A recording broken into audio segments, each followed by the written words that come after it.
இரண்டாவது பக்கம்.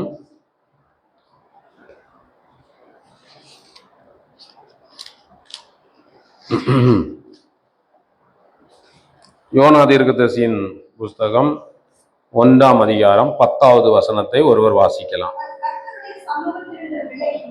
அவன் கர்த்தருடைய சமூகத்தினின்று விலகி ஓடி போகிறவன் என்று தங்களுக்கு அறிவித்ததினால் அந்த மனுஷர் மிகவும் பயந்து அவனை நோக்கி, நீ ஏன் இதை செய்தாய் என்றார்கள். நமக்கு இந்த வேத பகுதி நிறைய பேருக்கு தெரியும். ஆனாலும் தெரியாதவர்களுக்காக ஒரு தடவை அதை நான் ஞாபகப்படுத்துகிறேன். யோனா என்கிறதான ஒரு தீர்க்கதரிசி இருந்தார். அவரை பார்த்து கர்த்தருடைய மனுஷன் அவர். தேவன் அவரை பார்த்து சொன்னார், நீ என்ன செய்யணும், நினிவேயில போய் நினிவே பட்டணத்தின் மக்கள் ரொம்ப பாவம் செய்யறாங்க, அதனால நான் அந்த பட்டணத்தை அழிக்க போறேன், இன்னொரு 40 நாள் தான் இருக்கு, நீங்க போய் என்ன செய்யணும், நீ போய் அங்கே நீங்க மனம் திரும்புங்கள் என்று சொல்ல வேண்டும் என்று ஆண்டவர் சொல்லுகிறார். இந்த யோனா தீர்க்கதரிசி ஆண்டவர் சொன்னா கீழ்ப்படிய வேண்டியதானே.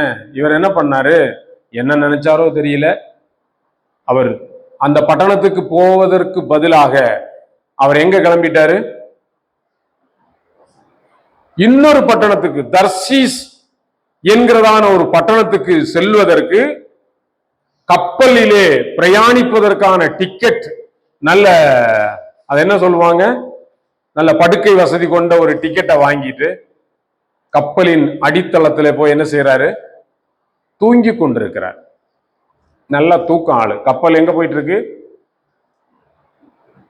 கப்பல் எங்க போயிட்டு இருக்கு, ஆகாயத்துல போயிட்டு இருக்கு, அப்படித்தானே. கப்பல் எங்க போகிறது, கடல் தண்ணியில என்ன செஞ்சிட்டு இருக்கு, போயிட்டு இருக்கு. இவர் தூங்குறாரு. ஆனா தேவன் என்ன செய்தார், அங்கே கடலிலே ஒரு பெரிய கொந்தளிப்பை உண்டாக்கினார், ஒரு பெரிய புயல் காற்றை அனுப்பினார். கப்பல் மூழ்கிற அளவுக்கு கடல் கொந்தளிக்குது. கப்பல்ல இருக்கிற ஜனங்கள் எல்லாம் அவங்கவுங்க கடவுளை பார்த்து என்ன செய்யறாங்க, என்னென்ன கடவுள் பேர் தெரியுமோ கூப்பிட்டாங்க, ஒன்னும் நடக்கல. அங்க தேடி பார்க்கும்போது இவர் மட்டும் என்ன செய்யறாரு, நல்லா. நாமளும் இன்னைக்கு அப்படித்தானே இருக்கிறோம். நம்ம வாட்டுக்கு போயிட்டு இருப்போம், அது என்னமோ நடக்குது, என்னமோ நம்ம என்ன செய்வோம் என்கிறது போல நம்முடைய வாழ்க்கை. நம்முடைய வாழ்க்கையில எவ்வளவோ போராட்டங்கள் இருக்கு. ஆனா அதனுடைய காரணம் ஏன், நான் தான் அதன் காரணகர்த்தா என்பதை நான் உணர்ந்து கொள்ளாதவனாக, திருடி சாப்பிட்டவன் வாயில சாப்பிட்டுட்டு வாயெல்லாம் தொடச்சிட்டு ஒன்னும் தெரியாத மாதிரி நிக்கிறது போல பிரச்சனையே நம்மளாலதான். ஆனா நாம என்ன செய்யறோம், ஒன்னும் தெரியாத பாப்பாவாட்ட அநேக நேரங்களிலே மூஞ்சியை தொடச்சிட்டு அப்படியே பாவமா மூஞ்ச வச்சுட்டு நிக்கிறோம், இப்படி நிக்கிறோம். இங்கே யோனா தீர்க்கதரிசி அதே தான் பண்றாரு. அவர் நல்லா தூங்குறாரு. இவங்க எல்லாம் போய் எழுப்பிட்டு வந்து கேட்கிறாங்க. அங்க பாருங்க, அங்கே அப்பொழுது யாரா வசனம், அப்பொழுது மாலுமி அவனிடத்தில் வந்து, நீ நித்திரை பண்ணுகிறது என்ன, எழுந்திருந்து உன் தேவனை நோக்கி வேண்டிக்கொள், நாம் அழிந்து போகாதபடிக்கு சுவாமி ஒருவேளை நம்மை நினைத்தருளுவார் என்றான். அவர்கள், யார் நிமித்தம் இந்த ஆபத்து நமக்கு நேரிட்டது என்று நாம் அறியும்படிக்கு சீட்டு போடுவோம் வாருங்கள் என்று ஒருவரோடு ஒருவர் சொல்லிக்கொண்டு சீட்டு போட்டார்கள். யோனாவின் பேருக்கு சீட்டு விழுந்தது. அப்பொழுது அவர்கள் அவனை நோக்கி, யார் நிமித்தம் இந்த ஆபத்து நமக்கு நேரிட்டது என்று நீ எங்களுக்கு சொல்ல வேண்டும், உன் தொழில் என்ன, நீ எங்கிருந்து வருகிறாய், உன் தேசம் எது, நீ என்ன ஜாதியான் என்று கேட்டார்கள். அதற்கு அவன், நான் எபிரேயன், சமுத்திரத்தை பூமி உண்டாக்கின பரலோகத்தின் தேவனாகிய கர்த்தரிடத்தில் பக்தி பாருங்க, பெரிய கதவசனம் எல்லாம் நம்மளே மாதிரிதான், நாம சொல்ற மாதிரியே தான். நல்லா இருக்கீங்களா? காட் கிரேஸ், கர்த்தருடைய கிருபையில நல்லா இருக்கும். ஆனா இவருக்கும் கர்த்தருக்கும் என்ன இருக்காது? தொடர்பே இருக்காது. ஆனா இவர் என்ன சொல்லுவாரு? கேட்ட உடனே கர்த்தருக்கு ஸ்தோத்திரம், கர்த்தருடைய கிருபையில, கர்த்தருடைய தயவுல என்னெல்லாம் வாய் நிறைய வசனம் பேசுவார். ஆனா அநேகரை பார்த்திருக்கிறேன், பெரிய சபைகள்ல பார்த்திருக்கேன், அடிதடி போட்டுட்டு இருப்பாங்க பாருங்க, பதவிக்காக முட்டி மோதிட்டு இருப்பாங்க பாருங்க. ஆனா இவர்கள் சொல்லுவதெல்லாம் ஏதோ இவங்க ரொம்ப தாழ்மையா ஆண்டோடைய கிருபையில ஏதோ இருக்கிறோம்ன்றத என்கிறது போல. இவரும் அப்படித்தான், செய்யறதெல்லாம் செஞ்சுட்டு ஒன்னும் தெரியாத பிள்ளையாட்டம் பாவமா வந்ததுன்னு சொல்ல. நீ யாருன்னு கேட்டோன்னு வசனத்தை பாருங்க, நல்ல கழுத நாக்கு மாதிரி நீட்டி சொல்றாரு, நான் யாரு? எல்லா எபிரே யூத ஜனங்களும் தன்னை என்ன சொல்லுவாங்களாமா? தான் ஒரு எபிரேயன் என்பதில் பெருமையா இருப்பாங்களாமா. இவரும் அது போல பெருமையா சொல்றாரு, நீங்க யாருங்க? நாங்க நாடாருங்க. அது போல நான் எபிரேயன். அப்படியா? சரி சரி. அடுத்தது கேக்குறாரு. உடனே அவர் சொல்ற, நான் யார் தெரியுமா? சமுத்திரத்தையும் பூமியை உண்டாக்கின தேவனாகிய கர்த்தர பயபக்தம். நாம் யார் தெரியுங்களா? நான் ரொம்ப பரிசுத்தவானுங்க, நான் ரொம்ப நீதிமானுங்க, ஆண்டவருக்கு முன்பதாக நான் பாஸ்டருங்க, நான் டீக்கனுங்க, நான் சுவிசேஷ பிரசங்கிங்க, நான் அந்த பிரசங்கிங்க, நான் கன்வென்ஷன் பிரசங்கியாருங்க, நான் எத்தனை சபை இருக்கு தெரியுமா எனக்கு கீழே? அது 540 சபை இருக்குங்க, நான் இத்தனை போதகருக்கு தலைமை இருங்க. அது போல இவர் நான் எங்க இருந்து வர்றேன்? கர்த்தர் இடத்துல இருந்து வரவன் எல்லாம் சொல்றாரு. அடுத்த வசனம் என்ன சொல்லுது பாருங்களேன். அடுத்து என்ன வசனம் சொல்றாரு? அடுத்து போய் கேளுங்க. என்று தங்களுக்கு அறிவித்ததினால் அந்த மனுஷர்கள் மிகவும் பயந்து அவனை நோக்கி, நீ ஏன் இதை செய்தாய்? பாருங்க எவ்வளவு கேவலம் பாத்தீங்களா? யாரு கேட்கிறது? தேவனை அறியாத, தேவன் யார் என்பதை அறியாத ஒரு கூட்டம் ஜனங்கள் வந்து நின்று உன்னதமான தேவனுடைய பிள்ளை என்று சொல்லக்கூடிய ஒரு மனிதனை பார்த்து, வானத்தை பூமி உண்டாக்கின அந்த மகாதேவனிடத்திலிருந்து, அந்த ராஜாவினுடைய பயபக்தியாயிருக்கிற அவருக்கு ஊழியக்காரன் என்று சொல்லக்கூடிய ஒருவனை பார்த்து உலக மக்கள் புறாச்சாத்தியம் எல்லாம் சேர்ந்து கேட்கிறான், நீ ஏன் இப்படி செஞ்ச? அவன் தலையில நமக்கு தலையில கொட்டுறானுங்க. உலக கடவுளை அறியாதவன், நியாயம் நீதி அறியாதவன், தர்மம் என்னன்னு அறியாதவன் நம்ம தலையில கொட்டி கேட்கிறான், ஏன் இப்படி செஞ்ச? நமக்கு உணர்வு இருக்கிறதா? நான் யார் என்கிற உணர்வு நமக்கு இருக்கிறதா? வாயினாலே சொல்லுகிறோம். நாங்க யார் தெரியுமா? ஜீவன் உள்ள தேவனை ஆராதிக்கிறவங்களாக்கம். நாங்கள் மரித்தோருக்கும் உயிரோடு இருக்கிறவர்களுக்கும் தேவனாய் இருக்கிற அவருக்கு ஆராதனை செய்கிறவர்கள். நாங்க அண்டசராசரங்களையும் படைத்த தேவாதி தேவனுடைய பிள்ளைகள். நாங்க எங்க ஆண்டவர் உயிரோடு இருக்கிறவர் தெரியுமா என்று நாம் நல்லா சொல்றோம். ஆனா அவன் சொல்லி இருக்கானாமா, அவன் என்ன சொல்லி இருக்கான் பாத்தீங்களா? அவன் சொன்னது நிமித்தம் என்ன சொல்லி இருக்கான்? 10வது வசனம் தான். ஆமா, அதையும் சொல்லிட்டான் பாருங்க. அவருடைய பிள்ளைதான், ஆனா என்ன செஞ்சுட்டேன், அப்படி சமூகத்துல இருந்து என்ன செஞ்சுட்டேன் இப்போ அதையும் சொல்லிட்டான். ஆமாங்க, நிறைய பேர். ஒரு சகோதரர் கொஞ்ச நாளைக்கு முன்னாடி எனக்கு தெரியும், அவர் பாருங்க, அவரை ஒரு ஊழியக்காரர் கூட்டிட்டே திரிவார். அவரு பாத்தீங்கன்னா நான் பல தடவை பீடி குடிக்கிறதெல்லாம் பார்த்திருக்கேன். ஆனா அவரை கொண்டு போய் ஒரு ஊழியர் கூட்டத்துல உட்கார வச்சு இவர் பாஸ்டர்னு அவர் அறிவிக்கிறார். அவர் ஒரு பெரிய பாஸ்டர்,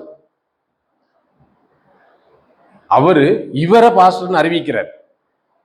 எல்லாருக்கும் தெரிந்த ஊழியக்காரர் தான், அதை சொல்றதுல ஒன்றும் தப்பு இல்லை.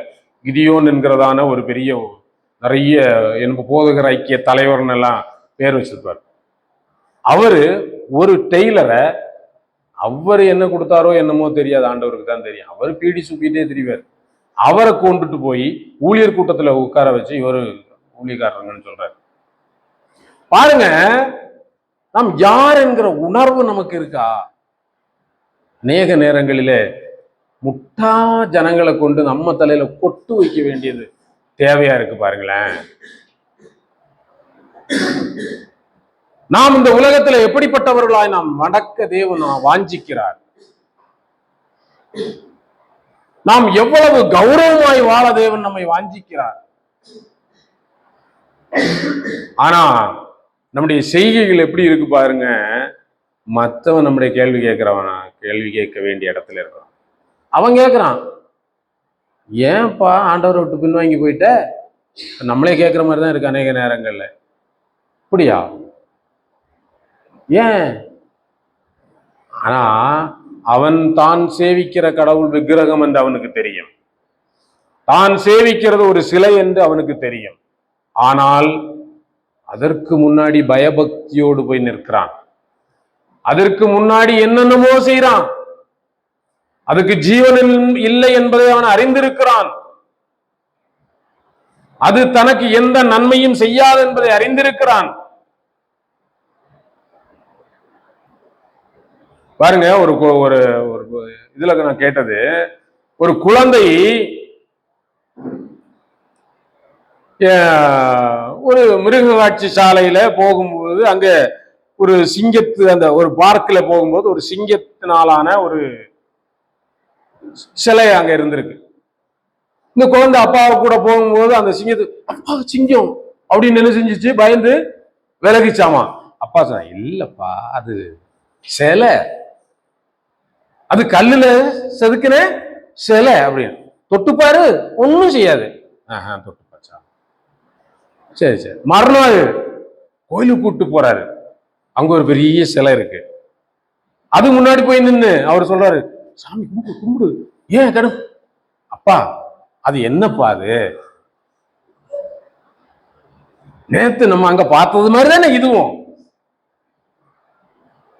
ஐயோ இல்ல, வாங்கப்பா சும்மா விளையாடாதுங்க அப்படின்னு சொல்லிச்சான் குழந்தை. பாருங்க, அவர்களுக்கு தெரிகிறது.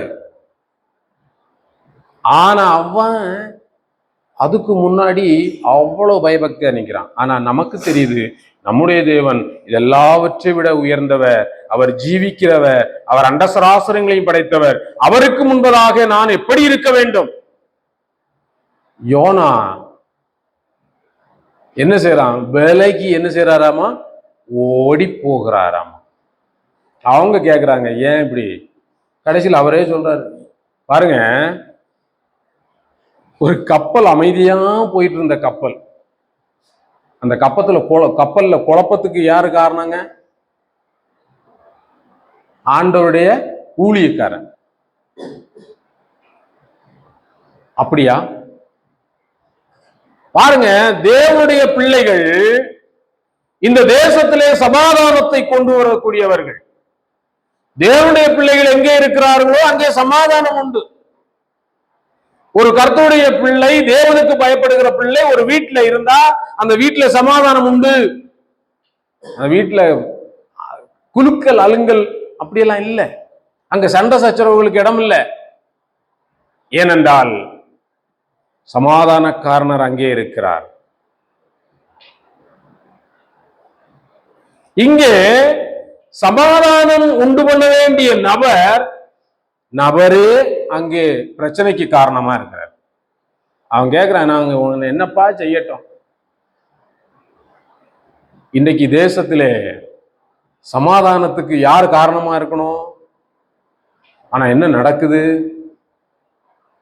ஆண்டவர் இயேசு சொன்னார், ஒரு கன்னத்துல அடிச்சா நீ என்ன செய்யும்? இன்னொரு கன்னத்தை காமிச்சிட்டு வா.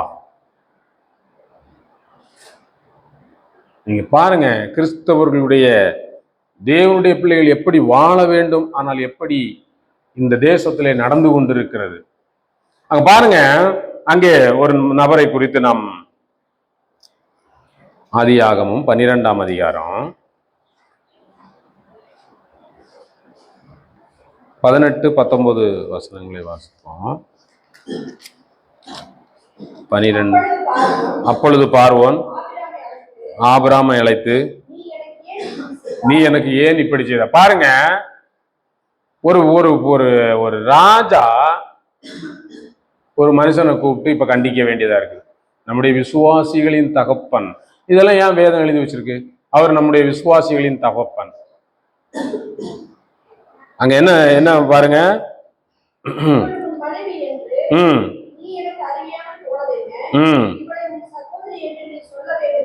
என்ன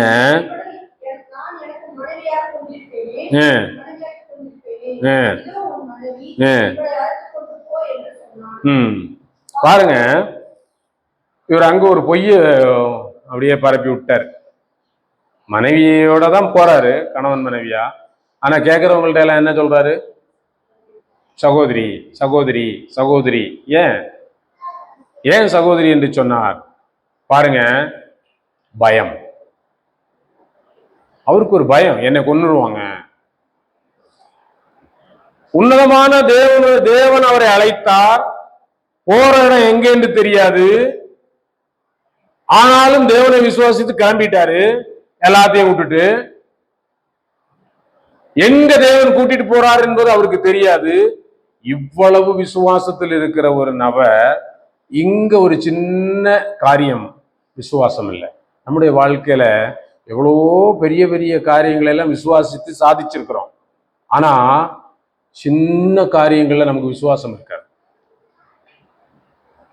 அங்க நாம என்ன செய்யறோம்னா, தேவனை சோதிக்கிறது மட்டுமில்ல, நாம் நம்முடைய பரிசுத்தத்துக்கே அல்லது தேவனோடு உள்ள உறவுக்கே நாம் சின்ன காரியத்துல நாம் காம்ப்ரமைஸ் பண்ணி நம்மை விற்று போடுகிறோம். நாம் கிறிஸ்துவுக்குள் வரும்பொழுது எவ்வளவோ தடைகளை மீறி தேவனை விசுவாசித்து நம்மை ஒப்பு கொடுத்து நாம் உள்ள வந்தோம். ஆனா உள்ள வந்ததுக்கு பிறகு சின்ன காரியங்கள் புறஜாதியா நம்மளே கொட்ட வேண்டியதா இருக்கு தலையில. இதே மாதிரி அவர் ஒரு இடத்துலயா இன்னொரு இடத்துலயும் அதே மாதிரி தான் பண்ணா இருப்பாங்க. 20ஆம் அதிகாரம்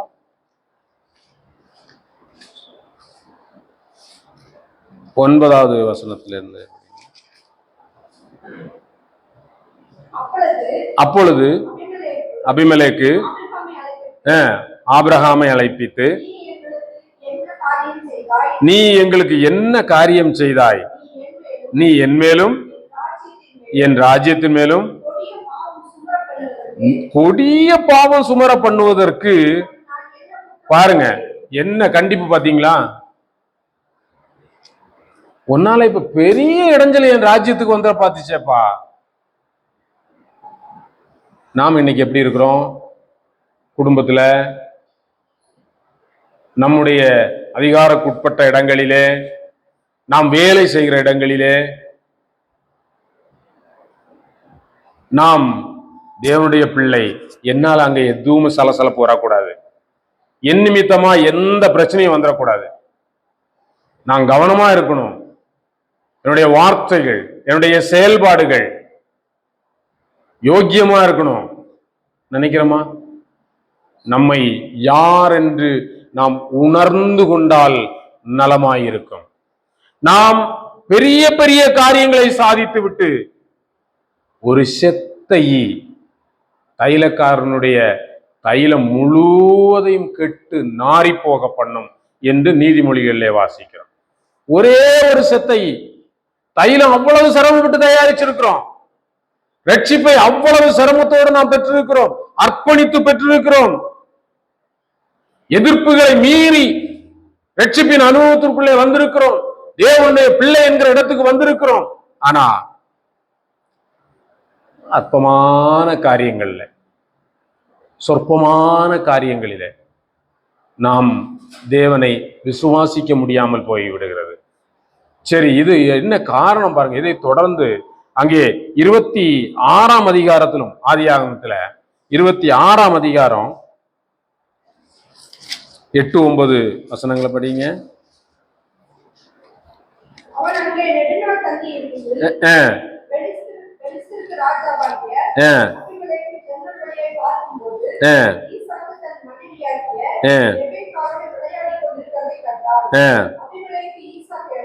அபிமெலேக்கு ஈசாக்கை அழைத்து, இருக்கிறாளே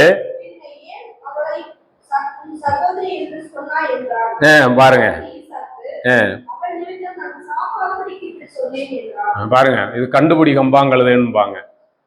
அப்பா செஞ்சாருன்னு அதே வேலையை இவர் என்ன செய்யறாரு, ஃபாலோ பண்றாரு. பாருங்க, நாம் நம்முடைய செய்கைகள் நம்மை பார்ப்பவர்களுக்கு ஒரு உதாரணமா இருக்கும்.